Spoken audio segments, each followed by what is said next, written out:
They say he lived for 4,000 years. They say this tree was planted by Agastya 6,000 years ago. So this is called as Dodda. It's believed that Agastya Muni left his subtle body here with this linga.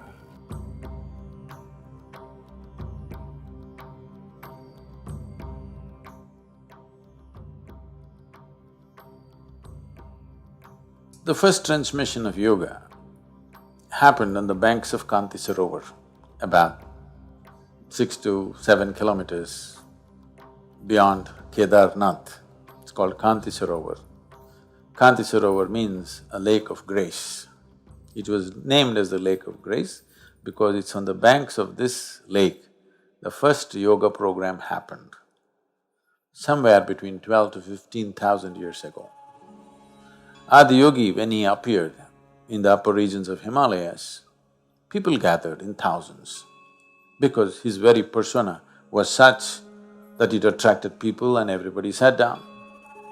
But he said nothing, he closed his eyes and sat. People waited. So he simply sat there for months on end, unmoving. They realized that if someone has to sit like this, he must be beyond his physical nature, otherwise he cannot sit like this. Only 7 people identified this and they stayed back. These 7 people today are referred to as the Sapta Rishis or the 7 celestial sages in India.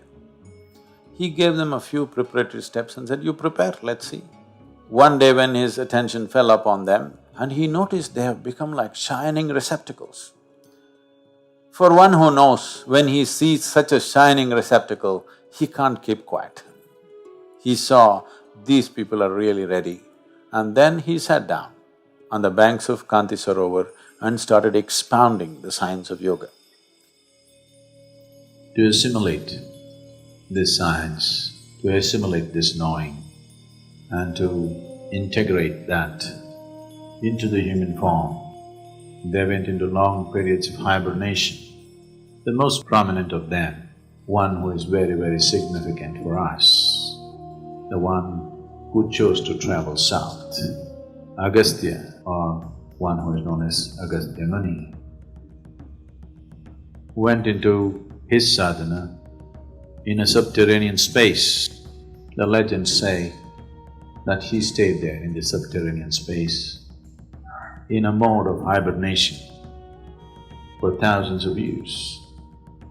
And then when he came out of it, having completely integrated the knowledge as a part of himself and his system, not as a intellectual property, but as a reverberating process of his own human system, he decided to fulfill his mission of going south. And of all the 7, he became the most prominent because of the vigor with which he spread this across the southern part of the subcontinent. He set up probably over, from what I have heard of, over 700 ashrams in the country. Many small places, that's not counted, proper ashrams where sadhana went on and he established some kind of a guru in the place and so that sadhana could go on. Over 700 ashrams he established around the country to make spirituality a part of everyday life. The depth of understanding and how he went about his work, with the energy and the wisdom with which he handled everything is quite superhuman in many ways. In many ways, Agastya is, you can say, almost, you can call him the father of South Indian mysticism. Yoga came in a particular format to South India, to Agastya. They say he lived for 4,000 years. I don't know whether he lived for 4,000 years, but definitely he lived much longer than what normal human beings live if you look at the volume of activity he performed in his life. It doesn't look like he died in 100 years' time. At least 400 years he must have lived, because the volume of activity he has performed is not possible within a certain limitation of time. Today we are jetting around and driving around, so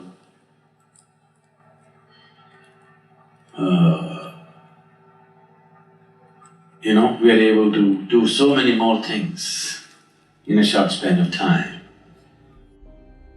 But the kind of travel Agastya did on foot, it's impossible for a man to have that much activity in a normal span of human life. Definitely he lived very long, maybe 400 years and maybe 4,000, or people just added 1 zero because actual zero. But he did incredible things. He was the one who sort of tamed the anger of Kartikeya.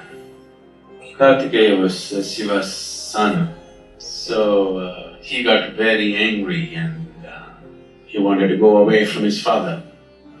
So he went down south in great anger and he became a warrior. In many ways an unmatched warrior, and he went about conquering. Conquering, he didn't conquer to rule. Whatever he thought was unjust, he went about slaughtering. Because he felt his parents have been unjust to him and he wanted to create justice. When you're angry, everything feels unjust, isn't it? Every small thing, you think some great injustice is happening to you when you're angry. So he felt so much injustice in the world, so he found a lot of people to slaughter. So he fought battles and battles and went down south. It was Agastya who made this anger into a means for enlightenment. And finally he found his rest in Subramanya. So for the last time he washed his sword at Subramanya, settled down there for some time and then moved up Kumar Parvat, where he attained Mahasamadhi in a standing posture. So this great art of transforming Kartikeya's anger into a means for his enlightenment was Agastya's work. And all the siddhas of South India, they are very much in the tradition of Agastya. In a way, everything that I do is just a small extension to Agastya's work. He built a colossus of a place, we are just adding one extra room to it. Because this South Indian mysticism has a different flavor, that's because of Agastya. So he took up the maximum territory compared to the other six and went about transforming this in many different ways. He ensured that some element of spirituality is in everybody's life. It may be going away, but still, if you just look at the last generation, even today it's very much there. Even a simple peasant in South India or anywhere beyond Uttar Pradesh, anywhere down south beyond that, you will see even a simple peasant has some element of spirituality in him. This was Agastya's work.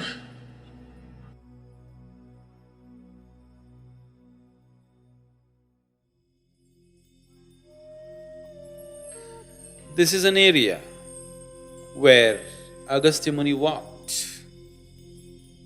Probably he even visited this temple, either himself or probably one of his people, because the nature of the lingam is such which is in line with Agastya's way of doing things. So either it's himself or somebody like him or in his line of duty who have consecrated this linga, which is pure kriya, which is 100% energy work. No other things, no mantras, no tantras, no nothing. It's 100% energy work. That's the way I am, that's the only thing I know. I can just transform life from one dimension to another simply on the basis of energy. I don't know any chantings, I don't know any rituals, I don't know anything. Without any ritual, simply, just switching the energy from one dimension to another. You know what Gupta Kashi means? Gupta means secret. Kashi means, Varanasi, you heard of Varanasi? Kashi is the holiest of holy cities, one of the most ancient cities of learning. This was a place where hundreds of enlightened beings lived at a time. Every street you walked, you had an enlightened being to meet. So Kashi means the holiest of the holy. So that is the main Kashi. Just after Kedar is Gupta Kashi, the secret Kashi. Nobody is supposed to know about it.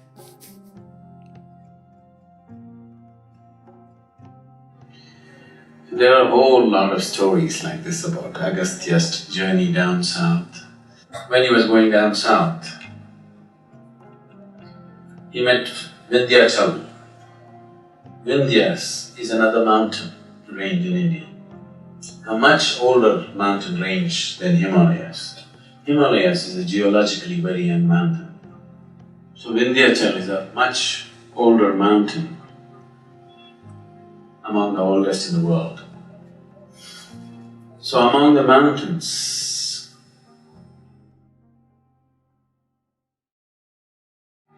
Himalaya was elected as the king of the mountains. So when Agastya was going down south, Vindhyachal was angry and he stopped Agastya and said, how can you do this? How can you make Himalaya the king? He's just a child compared to me. How could you make him the king?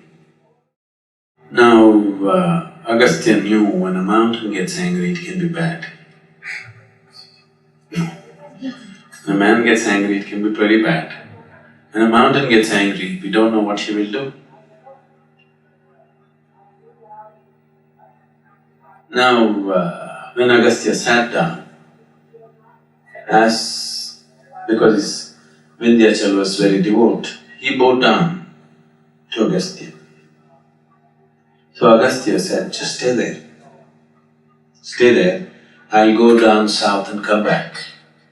Then we'll look at your issue. So Vindhyachal remained bowed down, waiting for Agastya to come back. Agastya never came back. Next time when he came north, he went the other way, through Jagannath Puri, just to avoid Vindhyachal, so that he remains subdued, that he doesn't erupt as a volcano or something. So Vindhyachal remained he is small because he's bowed down. Himalaya is tall because he's standing up and still growing. Anywhere in the Deccan Plateau if you travel, almost everywhere, you will see in some village somebody will say, this is a cave where Agastya meditated, this is a place where Agastya did this.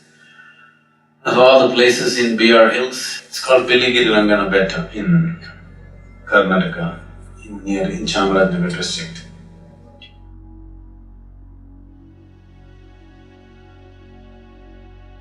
So in BR Hills, there is a place where there is a… what's the sampangi tree? What's it called in English? Sampangi? Champa, is it? Champa. Okay, it's a very fragrant flower. This tree, they say, was planted by Agastya Muni. It's definitely incredibly old, this tree is. It's become all knotted up and it looks much older than any tree of its kind. They said this tree was planted by Agastya 6,000 years ago. So this is called as Dodda Sampige, because Dodda Sampige means big Sampige. It's so large. And Agastya planted this tree and he stayed there for some time.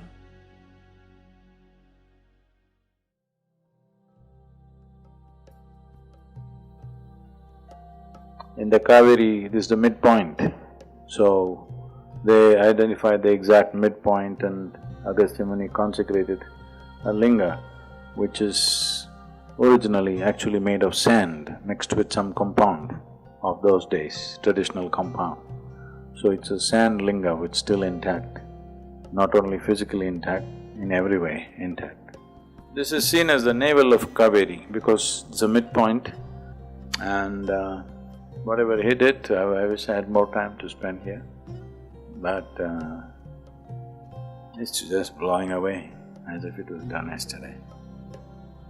And it's incredible. This is our ancestry. It's believed that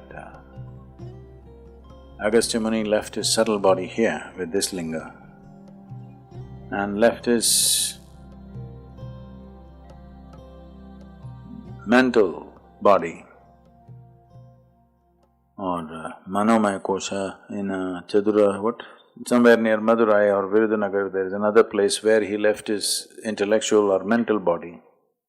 But he took the help of Kartikeya and took his physical body to Kailash, where Shiva was, and left it there. That's a spectacular way of doing things in the end.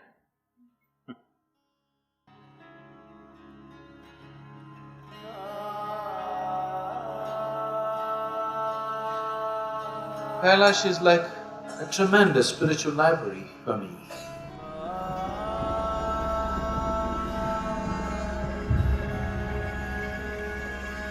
When they say this was the abode of Shiva, this is the abode of Shiva, it doesn't mean he's still dancing on the snow. It means that everything that he was is invested in that place. Not just him, everybody else who came. For me, the most significant thing was Agastya Muni. We know invested his energies in Kailash. So, Agastya invested everything that he was in the southern face of Kailash. That's incredible. This incredible means incredible. In terms of natural beauty, there are no words for it. But in terms of its power and energy, it's absolutely incredible.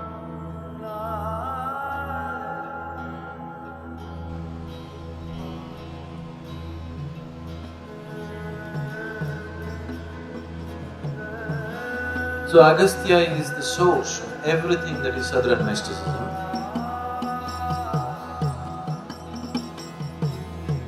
He is the very source of everything that I am. You can say, I'm just a fingernail of his, scratching your life right now.